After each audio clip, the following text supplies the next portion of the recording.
একটা প্রশ্নের জবাব দেওয়া যাক। প্রশ্নটা আমি নিজেই করছি, আমি কি বিএনপির দালাল? অবশ্য অনেকে প্রশ্নটা করেন না, স্টেটমেন্ট হিসেবে দিয়ে দেন আমার ভিডিওর মন্তব্যে।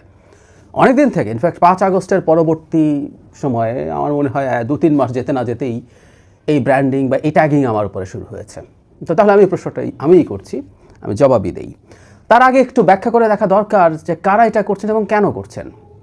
আমি আমার এই ট্যাগটা, এই খেতাবটা সবচেয়ে বেশি দেখি সেই ভিডিওগুলোতে যেখানে আমি মূলত জামায়াতে ইসলামের কোনো পলিসি বা কোনো রাজনীতির সমালোচনা করি, বা জামায়াতে ইসলামের বাইরেও এদেশের ফার রাইটদের এক ধরনের উত্থানের প্রবণতা দেখা যাচ্ছে 5 আগস্টের পর। বা কেউ বলতেই পারেন এটা আগেই ছিল, এটা হঠাৎ করে তাদের নতুন হ্যাডাম তৈরি হয়েছে এই সরকারের অথর্বতার কারণে।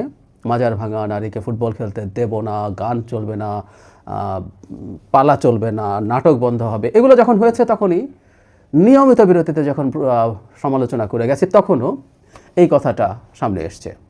তার মানে ডান থেকে উগ্র ডান পর্যন্ত লোকজনের বিরুদ্ধে কথা বললেই আমাকে বিএনপির দালাল ট্যাগ দেওয়া হয়েছে। And frankly speaking, I did love ইট।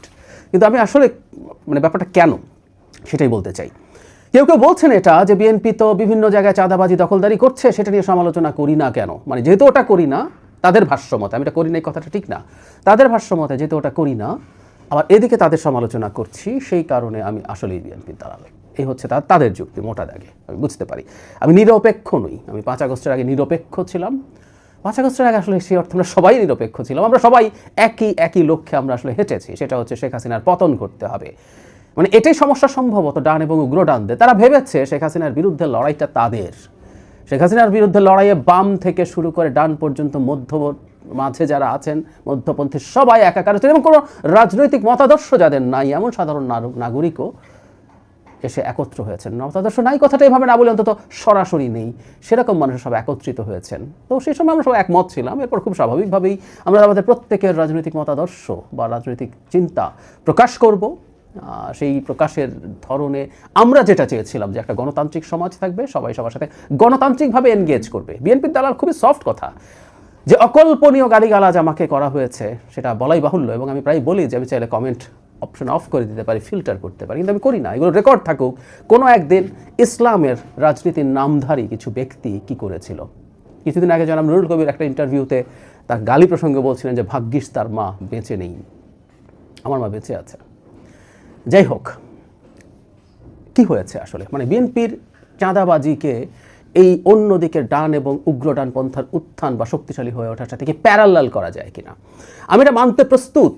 দুর্নীতি, অনিয়ম এই দেশের একটা বিরাট ভয়ঙ্কর ব্যাপার, এবং সাধারণ মানুষের দৈনন্দিন জীবন তাতে খুব সিরিয়াসলি হ্যাম্পার্ড হয়। শর্ট টার্মে হয়, দীর্ঘমেয়াদী প্রভাব আছে, কিন্তু আমরা দৈনন্দিন জীবনে করি। হ্যাঁ, একজন মানুষ চাঁদাবাজি করে বেড়াচ্ছে, একটা মানুষ ছোট ব্যবসা করছে, এবং অনেক ক্ষেত্রেই এই চাঁদাবাজির খুব বেশি নিয়ন্ত্রণ ছিল না, বিভিন্ন গ্রুপ বিভিন্ন জায়গা থেকে সেটা করেছে, মানুষ সাফার করেছে। I agree with that. প্রশ্ন হচ্ছে শুধু বিএনপিকে চাঁদাবাজি করেছে, আমি মনে করি না। বিএনপির হয়তো পরিমাণ বা সংখ্যায় বেশি হতে পারে, জামাতের লোকজনও এটা করেছে। এই যে জামাত সৎ লোকের শাসন বলে সব বন্ধ করে, না কোনো রকম কোনো সমস্যা নেই, অথচ আমাদের সামনে এখন তাদের অপরাধের লিস্ট সামনে আসছে। আরেকটা কথা মনে রাখতে হবে, জামাত কখনও রাষ্ট্র ক্ষমতায় যায়নি, ওই পর্যায়ে যায়নি। ওর আগ পর্যন্ত আসলে কতটুকু তথাকথিত সৎ সেটা আমাদের বোঝা এখনো হয়ে ওঠেনি।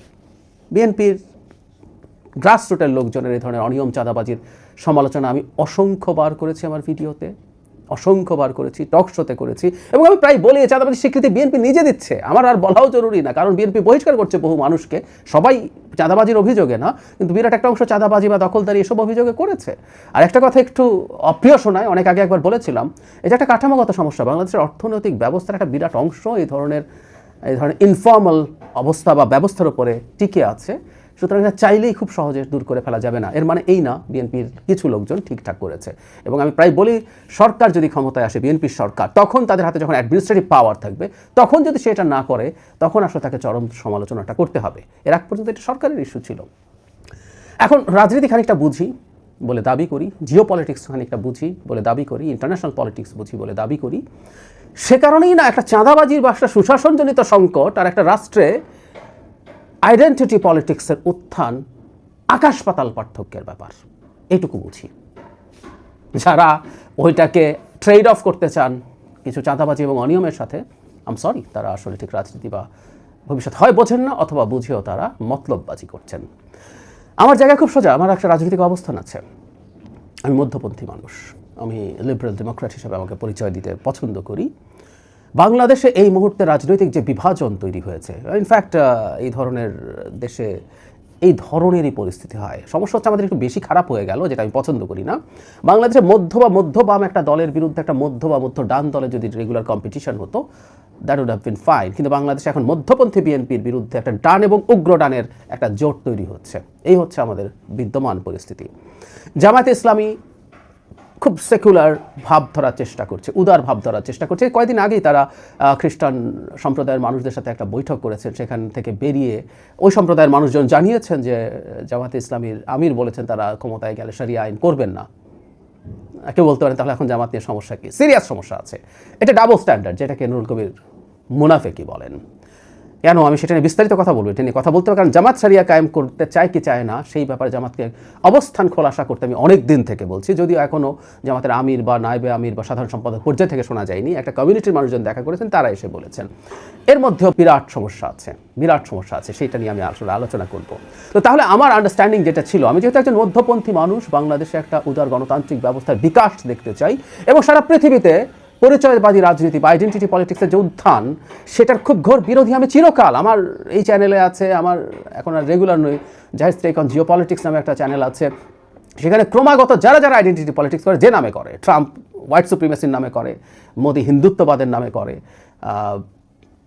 এরদোগান ইসলামের নামে করেন, যেখানে যেই ফর্মে করেন, আমি এটাও বহুবার বলেছি, আমি দেখিয়েছি বাঙালি যে আইডেন্টিটি পলিটিক্স, আমি সেটারও বিরুদ্ধে কথা বলেছি, কলাম লিখেছি প্রথম আলোতেই। ওটাও হবে না, ওটাও নেই না আমি। কেউ বলেন বিএনপিতে বাংলাদেশি জাতীয়তাবাদ বলে, আপনারা সহজেই বুঝে যান বাংলাদেশি জাতীয়তাবাদ সবাইকে ইনকর্পোরেট করে, সব ধর্ম বর্ণ সব জাতিগোষ্ঠীকে, সব চিন্তার মানুষকে ইনকর্পোরেট করে, সুতরাং ওটাই আসলে সমস্যা নেই। তো ফলে যেটা হয়েছে, বাংলাদেশে এই পরিচয়বাদী রাজনীতির উত্থান, এখন সমস্যাটা আরও বড়। বাংলাদেশে পরিচয়বাদী রাজনীতির উত্থান হচ্ছে ইসলামের নামে বলছি, এটা ইসলাম নয় আমি বিশ্বাস করি, কিন্তু ইসলামের নামে হচ্ছে। এটাই প্রচুর বাহানা তুলে দেয় পশ্চিমা বিশ্বের কাছে, পৃথিবীর কাছে, যে এখানে তো বিরাট ঘটনা ঘটেছে। এবং আমরা দেখেছি যে এই ধরনের রাজনৈতিক দল বা মতাদর্শকে একসময় নাড়চার করা হয়, তারপর একটা সময় তারাই এসে এটাকে দমনের নামে অনেক কিছু করে। আমাদের ভুলে গেলে চলবে না, পশ্চিমারা তো আছেই, আমাদের ঘাড়ের উপরে নিঃশ্বাস ফেলছে। আর একটা মারাত্মক পরিচয়বাদী, ওরা রীতিমতো ফ্যাসিস্ট রাজনীতি করা বিজেপি এবং নরেন্দ্র মোদিরা হয়তো একবার ক্ষমতাচ্যুত হলো, সে আবার ফেরত আসবে, কারণ তাদের আরএসএস মতো একটা সাংস্কৃতিক সংগঠন 100 বছর ধরে তার গ্রাউন্ড ওয়ার্ক করে যাচ্ছে ভারতের সমাজের র্যাডিক্যালাইজেশনের জন্য। সেই ঝুঁকিগুলো আছে, এতে তো আছেই। দেশের অভ্যন্তরেও যে কোনো পরিচয়বাদী রাজনীতি আসলে দিনের শেষে বিভাজন তৈরি করে। আমরা খেয়াল করে দেখি, ইসলামী নামেই রাজনীতি করা দলগুলো এবার গায়ের জোরে একত্র হওয়ার চেষ্টা করছিল, কিন্তু দীর্ঘদিন ইসলামের নামেই তারা বিভক্ত হয়েছিলেন। মানে যখনই আপনি একটা আইডেন্টিটি আনছেন, তখন আবার অনেকগুলো সাব আইডেন্টিটি বেরোতে থাকে। এই পক্ষ অপক্ষকে বলছে মুসলিম না, অপক্ষকে বলছে মুসলিম না, কাফের হয়ে যাবে তার কাছে গেলে ইসলাম ধ্বংস হয়ে যাবে, বলা হয়েছে। এগুলো ইসলামের বাইরে কেউ বলেননি। সো এটা নিজেদের মধ্যে যেমন সংঘাত তৈরি করে, অন্যদের মধ্যেও আসলে এই একই রকম ঝুঁকি তৈরি করে।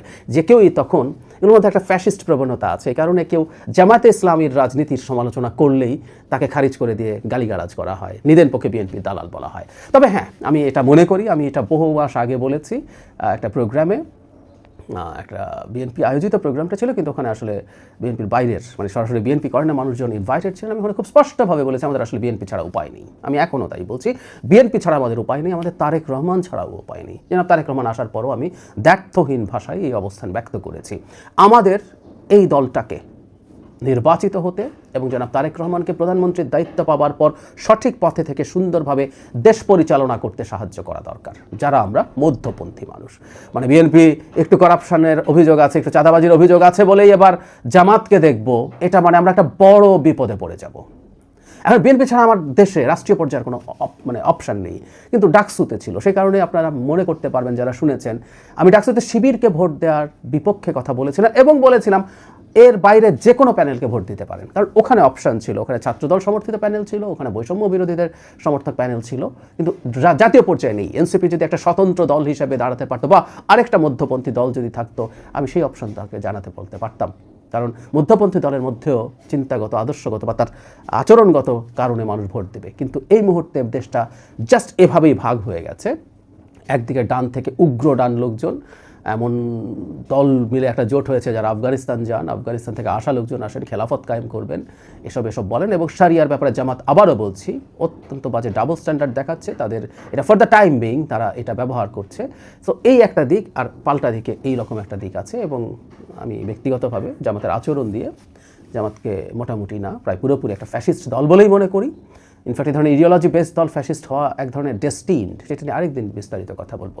তো যাই হোক, আমাকে বিএনপির দালাল যদি বলে থাকেন আমি এটা মাথা পেতে নিচ্ছি, আপনারা সেটা বলার প্রবণতা আছে আমি বুঝি, আপনারা কেন বলেন সেটাও বুঝি, কিন্তু আমি বিএনপির ওয়েলউইশার, বিএনপি ক্ষমতায় যাক, শক্তিশালীভাবে ক্ষমতায় যাক, এটাও চাই। কেউ কেউ বলেন দুর্বল সরকার ভালো, আমি মনে করি না।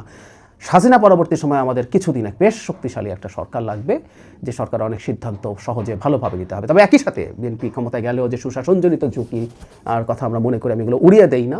সেই কারণে আমরা বিএনপিকে চাপের মধ্যে রাখবো, ক্ষমতায় গেলেও জনাব তারেক রহমানকেও চাপের মধ্যে রাখবো, যেন তিনি দেশটাকে ঠিকঠাক মতো পরিচালনা করেন। কারণ বিএনপি এবং তারেক রহমানের ব্যর্থতা বাংলাদেশে আসলে এই যে আলাদা আরেকটা গ্রুপ অন্যদিকে তৈরি হচ্ছে, তাদেরকে মারাত্মক শক্তিশালী হয়ে উঠতে সাহায্য করবে। একজন মধ্যপন্থী উদার গণতান্ত্রিক মানুষ হিসাবে আমি কোনোভাবেই ওটা মেনে নিতে পারি না।